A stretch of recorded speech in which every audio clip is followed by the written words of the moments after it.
आज मी घेऊन येते आहे मेमरी मॅजिकचं तिसरी युक्ती।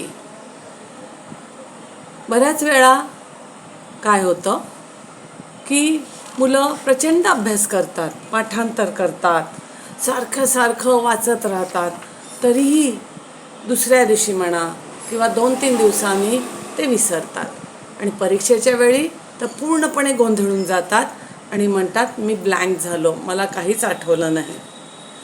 ही कंप्लेंट 80% ऑफ द शाळेत जाणाऱ्या किंवा कॉलेजमध्ये जाणाऱ्या मुलांची असते। मग त्याच्यासाठी आपण काय करायचं? तर त्याच्यासाठी आपल्याला आपल्या ब्रेनला पॉलिश करणं आवश्यक आहे। जे काही आपण करतो, जे काही वाचतो, जे काही लर्न करतो, ज्याचा अभ्यास करतो, ब्रेन 70% विसरतो आणि फक्त 30% स्टोअर करतो। आणि ते न होण्यासाठी आपल्याला काय वापरायचं आहे? तो फॉर्म्युला 5-5-5। तर हा फॉर्म्युला कसा वापरायचा?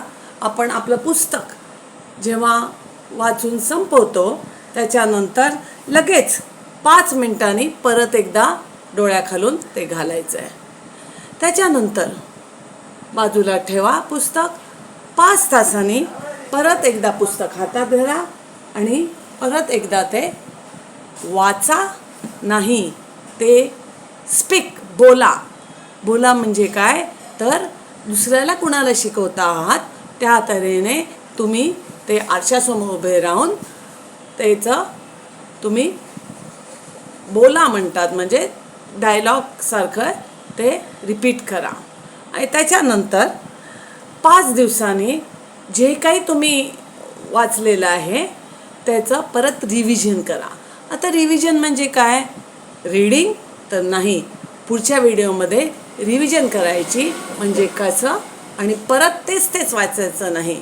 पण त्याच्या आधी जे मी तुम्हाला सांगितलं आहे की 5 मिनिटांनी वाचा आणि 5 तासांनी बोला, म्हणजे आरशासमोर उभे राहा आणि दुसऱ्याला आपण शिकवतो आहे तसं स्वतःलाच एक्सप्लेन करा।